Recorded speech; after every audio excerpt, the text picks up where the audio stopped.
There is always a certain intrigue attached to the final US LBM Coaches Poll, a curiosity that goes beyond rankings and numbers and drifts into something more personal. These ballots are not submitted by anonymous analysts or television personalities debating resumes from a distance. They come from head coaches, the people who live inside the sport every day, who prepare game plans, recruit living rooms, absorb losses, celebrate wins, and feel every ripple of the college football ecosystem in real time. When those ballots are released, they offer a rare glimpse into how these coaches truly see the landscape once the dust of the season has finally settled. For Notre Dame head coach Marcus Freeman, his final ballot did more than simply arrange teams from 1 to 25. It told a story, reflected emotion, and quietly underscored where he believes his program stands in a sport that continues to wrestle with perception, power, and fairness. Freeman's vote immediately stood out, not because it was loud or dramatic on the surface, but because it felt deliberate. In a year when Notre Dame finished 10-2, closed the season on a strong note, and still found itself left outside the college football playoff, Freeman's ballot carried the weight of a coach who had clearly processed everything that transpired. The Irish had done what they could on the field, stacking wins, avoiding late-season collapse, and positioning themselves as one of the most complete teams in the country by November. Yet when the playoff picture crystallized, familiar hierarchies and brand assumptions once again seemed to dictate the final outcome. Freeman did not use his ballot to shout about it publicly, but the way he voted made his feelings unmistakably clear. The most telling decision came with Alabama. For weeks, much of the national conversation revolved around whether the Crimson Tide deserved to be ranked ahead of Notre Dame. Alabama's losses, particularly the lopsided defeats late in the season, sparked debate about resume versus reputation, about whether historical dominance should still outweigh present performance. Many polls continued to place Alabama above the Irish, leaning on the Tide's pedigree and perceived strength rather than the full context of the season. Freeman disagreed. In his final ballot, he placed Notre Dame at number 9 and slotted Alabama one spot behind at number 10. It was a subtle move, but in the world of coaches' polls, subtlety often carries the sharpest edge. This was not about disrespecting Alabama as a program. Freeman has too much respect for the game and its history to engage in pettiness for its own sake. Instead, it was about affirming what his team had accomplished and pushing back against a narrative that seemed unwilling to fully credit Notre Dame's body of work.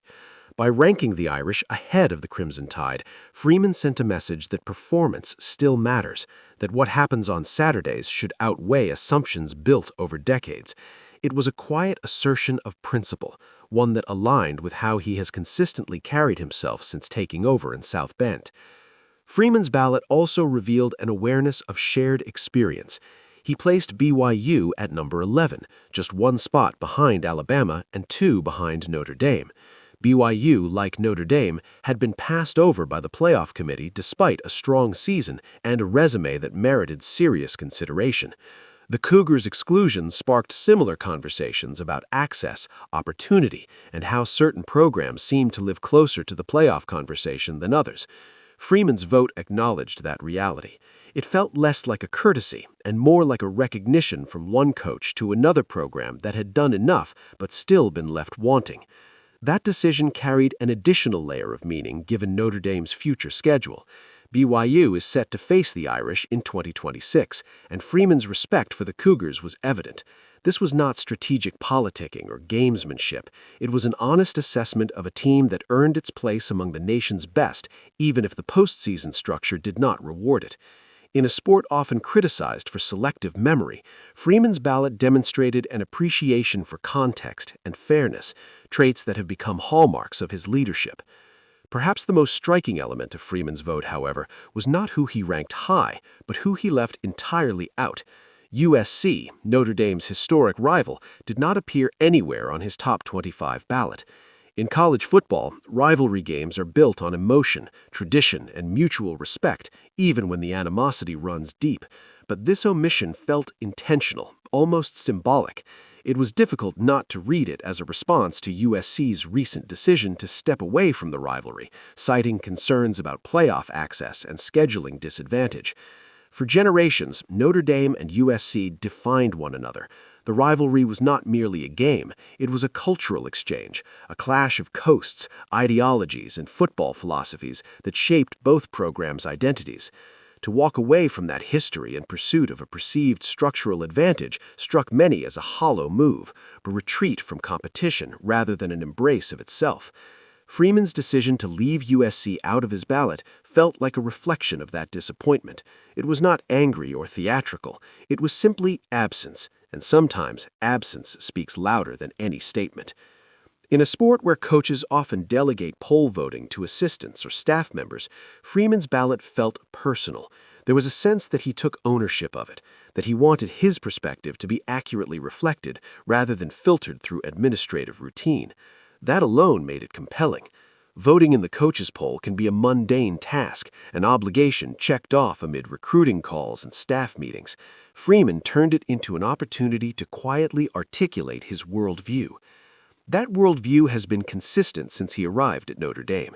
He has emphasized accountability, resilience, and belief in earned success. He has spoken often about controlling what can be controlled, about focusing on process rather than external validation.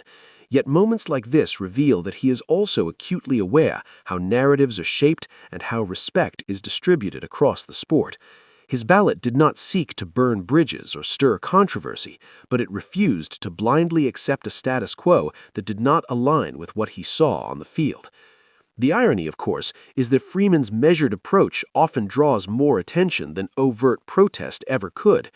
In ranking Notre Dame ahead of Alabama, he did not issue a press release or deliver a fiery quote. He simply voted. In leaving USC off his ballot, he did not frame it as retaliation or criticism. He simply omitted them. These choices invited interpretation, discussion, and reflection, precisely because they were understated. For Notre Dame fans, seeing Freeman's ballot provided a moment of validation. It was a reminder that their head coach believes in his team and is willing to stand by that belief, even when national narratives suggest otherwise. It reinforced the idea that the Irish are not merely participants in the college football conversation, but active contributors to it, capable of shaping how success is defined and measured. More broadly, Freeman's vote highlighted the growing tension within the sport. As college football continues to evolve, with expanded playoffs, shifting conferences, and changing incentives, questions about access and fairness loom larger than ever before. Who gets the benefit of the doubt? Who is judged by resume alone? And who is buoyed by reputation? Coaches like Freeman sit at the intersection of these questions, navigating both competitive reality and institutional expectation. His ballot did not claim to have all the answers, but it did reflect a clear set of values. Performance matters. Consistency matters. Commitment to competition matters. Walking away from tradition for convenience has consequences, even if those consequences are expressed quietly. Freeman's vote was not about settling scores. It was about integrity, about aligning evaluation with evidence. As the off-season unfolds and attention shifts towards recruiting battles and future schedules, the final US LBM Coaches Poll will fade into the background for most fans. Rankings always do. But for those paying close attention, Marcus Freeman's ballot will linger as a snapshot of where Notre Dame stands at this moment in time. Confident but not complacent, respected but still fighting for acknowledgement, grounded in tradition yet unafraid to challenge assumptions. In the end, that may be what made Freeman's vote so compelling. It did not scream for attention. It did not demand agreement. It simply existed as an honest reflection of how one of college football's most visible young head coaches sees the game. And in a sport often clouded by noise, that kind of clarity carries its own quiet